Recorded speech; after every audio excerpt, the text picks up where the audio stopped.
Okay, so let me try and catch up myself and get through this material on the memory model. Okay, so the question is, what's this memory model thing and why do we need it? Well, on modern computers, code is rarely executed in the same order as what you specify in the source code. Because both the compiler and the actual processors themselves and memory systems can all reorder the operations in the code to try and achieve maximum performance. So the compiler can reorder do reordering for optimization. Most modern processors are superscalar processors, so they are actually loading batches of instructions at a time and then on the fly deciding what order you get executed in. So that's, if we just have sequential programs, so just think about a single thread, then that's not a problem because the hardware and the compiler guarantees that, provided there's no bugs, that that we can't observe that, it provides as if serial semantics. So we can't if despite this reordering, we can't observe any difference to what we specified in our source code. So our assumptions based on everything holds okay. Problem comes when we start thinking about multi-threaded execution. So then we have the question of one thread or one processor or one core is able to observe the order in which things happen on a different core. So suppose we have two threads executing on different cores here, and just a very simple example. So suppose thread 1 sets a value x equals 1, and then sets a value y equals to 1. Thread 2 reads the value of y and stores it in some other variable, and then it also reads the value of x and stores that in some other variable. Okay. So if there's no reordering going on, and if thread 2 here observes the value of y to be 1, then we can guarantee that the subsequent read of x will also have the value 1, because the write of x happened before the write of y. Okay? So if there's no ordering, we have that, we can be sure that that's true. Okay. However, if the code in thread 1 gets reordered, then we can no longer make that kind of assumption. And from the point of view of either the compiler or the hardware on thread 1, there's no reason why it shouldn't reorder these statements, because they're completely independent of each other. From the point of view of thread 1, it's not going to matter which of these writes happens first.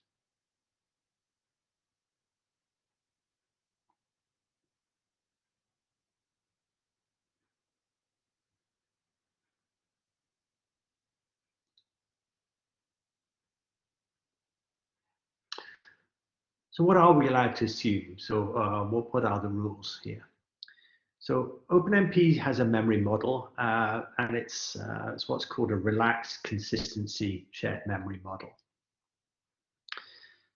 So what that means is that threads don't always have to have a consistent view of the values of variables in shared memory. So threads are allowed to maintain a temporary view of shared memory which isn't consistent with that of other threads. And these temporary views are only made consistent at certain points in the program. And there's an operation which enforces consistency, which in the OpenMP specification is called the flush operation. I should note that what I'm really talking about is the sort of pre-version 5 specification here. The OpenMP memory modeler was significantly rewritten and extended in version 5, but that's not necessarily in all implementations now. But in any case, what I'm going to tell you about here is the older version. But what I'm hoping I'm going to do is convince you that you don't need to know this, provided that you don't try to do certain things. And I'm going to try to discourage you ever from trying to do those certain things. Okay. So this flush operation, it basically defines a point, what's called a sequence point. This is a point in the program in which a thread is guaranteed to see a consistent view of memory. So what that means is that at this sequence point, all previous reads or writes by this thread have completed, they've been done, and any effects of those are now visible to other threads. And at the same time, at this point in the program, no subsequent reads or writes by this thread have happened. So this is what's often called a memory fence in other APIs. So OpenMP's terminology is a bit different from what's usually used in other APIs and in the computer science literature about this kind of thing.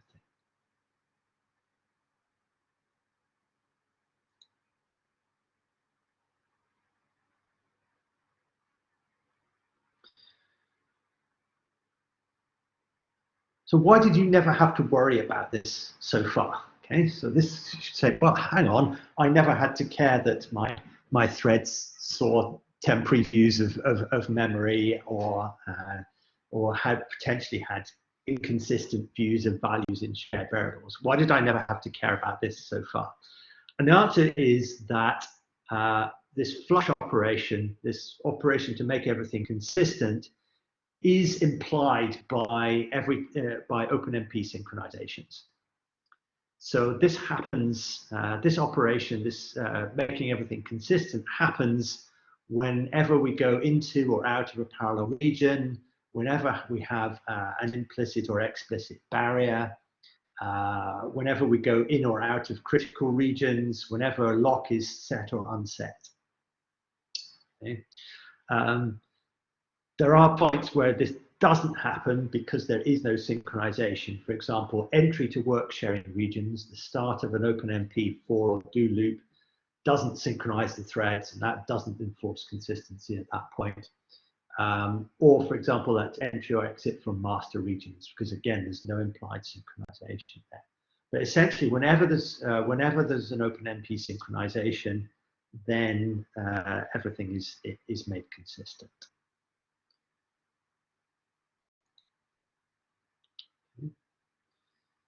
Problem comes if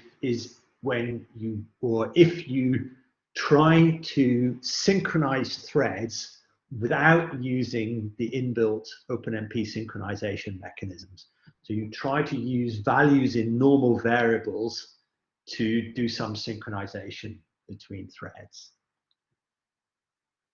So, for example, something that OpenMP doesn't support directly is this kind of pattern. So you have some sort of point-to-point synchronization to do a producer-consumer pattern. Okay? So suppose we have one thread here, thread 0, that computes some value A and then sets a flag to try and indicate that the computation of A has already happened. And in the meantime, thread 1 is waiting in a loop for that flag to be set. And then once it sees the flag change, it then wants to go ahead and read the value of A. But unfortunately, this doesn't work. Okay, this isn't correct code, because the compiler and or the hardware may decide to reorder the reads and writes to A and flag, for example. Okay, so again, there's no, as far as thread 0 is concerned, there is no dependency between these two statements. And so there's nothing to prevent reordering happening. So there's other things that can go wrong here as well. As far as thread 1 is concerned, it really doesn't know what flag is, and it could generate code which loaded flag once and then stored it in a register here. So it would never observe any. It would just keep reading the register and never observe any changes.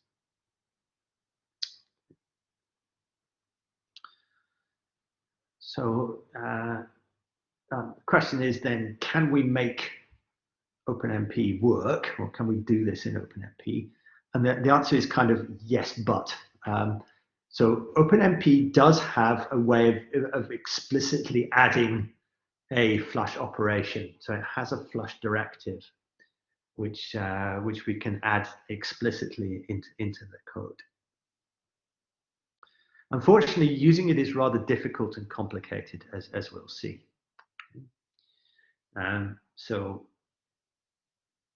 the rule states that in order for a write of a variable on one thread to be guaranteed visible and valid on a second thread, okay, the following operations must occur in the following order. So you must have a strict ordering between these 4 different events.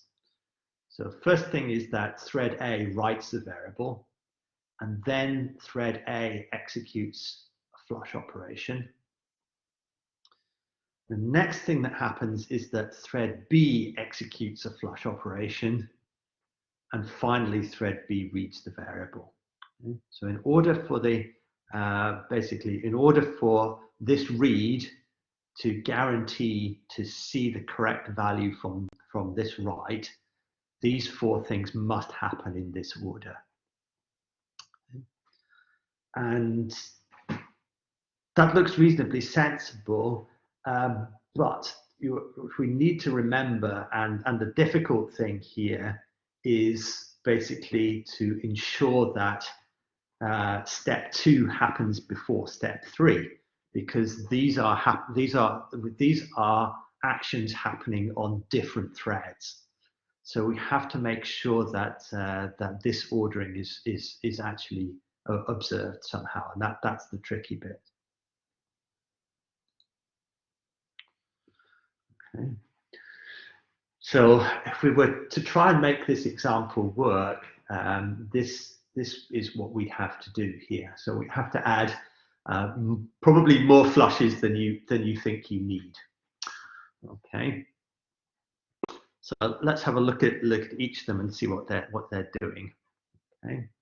So basically, so on thread 0, okay, this first flush is there to enforce the ordering between the write of A and the write of flag. Okay, so the flush guarantees that all previous writes have completed and no subsequent writes have happened.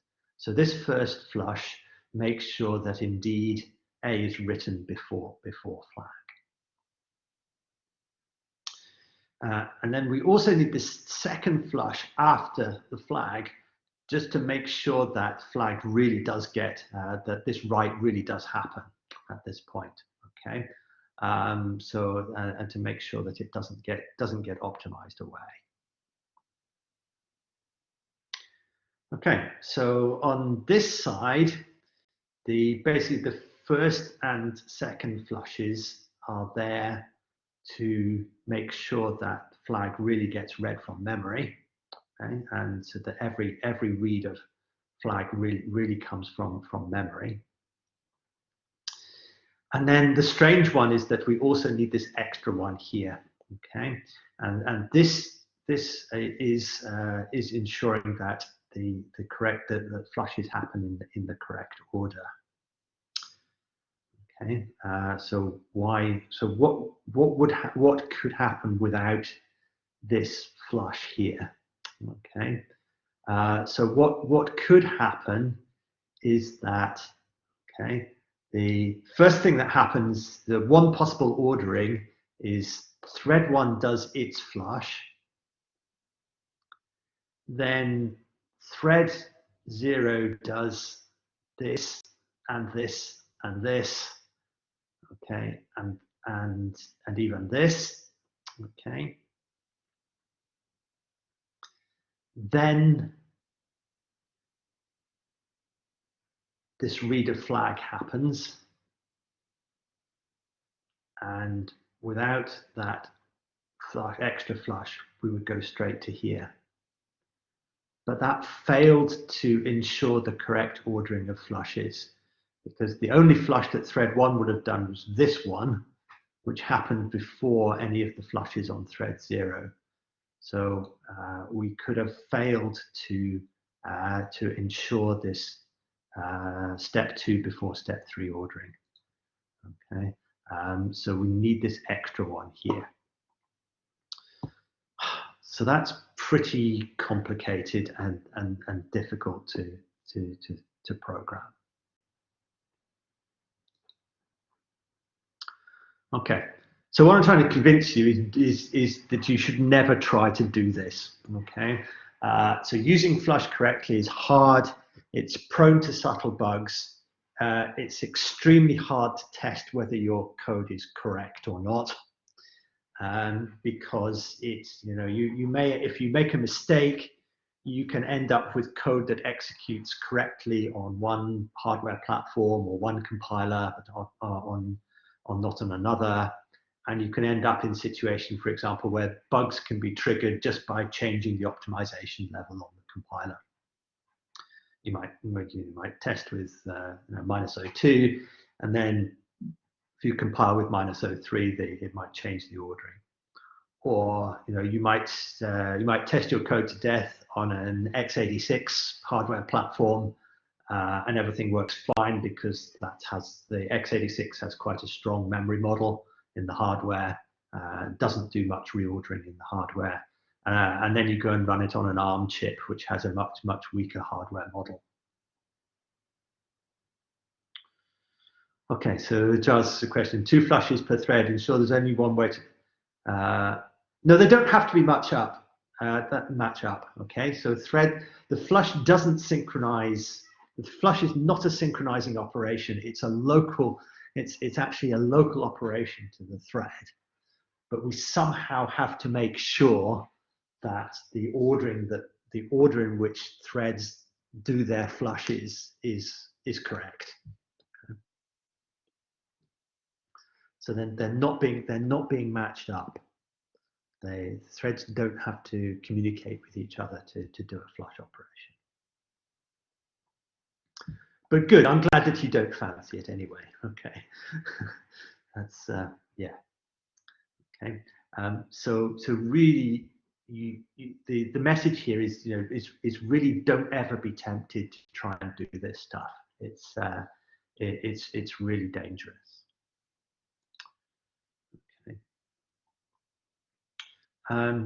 So as a little bit of an aside here, okay, there are, if you do want to, if you really do decide you want to get into this stuff, then you also need to know something about you probably also need to know about the extra or extended versions of Atomic. Okay, so usually the plain OMP Atomic applies to updates. Okay, so it applies to operations like x plus equals something. Okay, so a read, modify, write binary operation on a variable.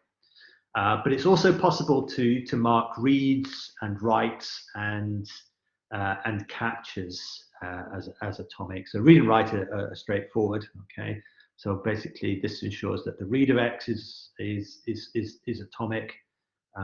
This assures that the write of x is atomic, and that the capture is something that you can't write in a single statement. It basically says, okay, read the old value of x, store it somewhere, and then update it. and treat that pair of operations as an atomic operation, so that x cannot be, so make sure that x can't be changed between the read of the old value and the update.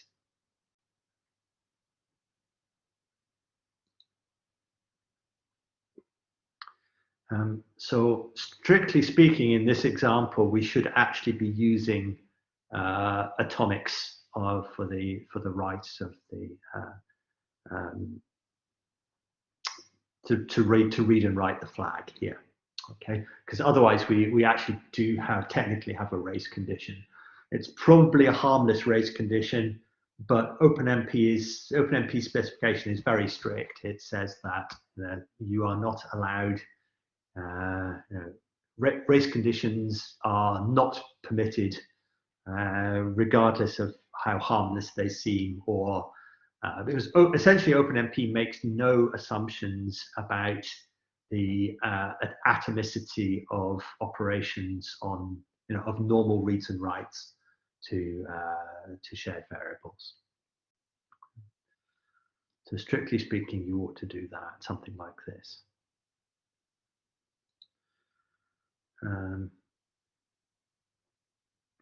Oops, so just a duplicate. That's a duplicate slide. Sorry about that. So, in fact, there is more recent versions of OpenMP do support this. Changes with the memory model do support this rather better. You can actually do you can actually do this. So you can use atomics with the sequential consistency modifier, which actually implies all the necessary flushes that you need. But even so, that makes it slightly less horrible. But even so, I'd encourage you never to try and write code like this. You should, or if you want to synchronize threads, then you should do it using OpenMP's inbuilt synchronization mechanisms, and basically, and not try to construct your own. Because there's a high chance that you won't get it right, and that you can't, and it's difficult to test adequately.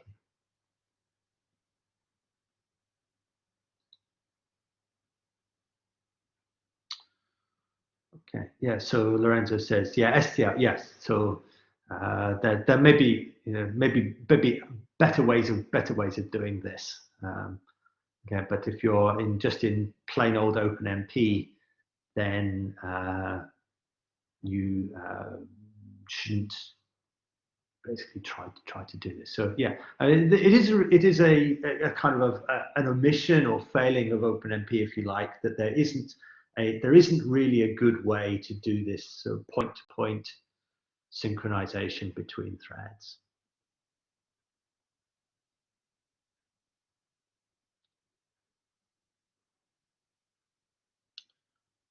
Okay. Any other questions?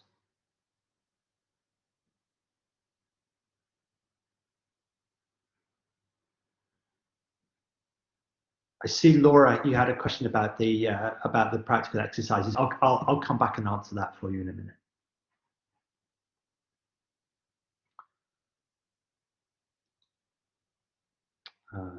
Otherwise, there's no other questions about that. I say, yeah, the main message is, that there is a problem here, but don't try and do this kind of thing.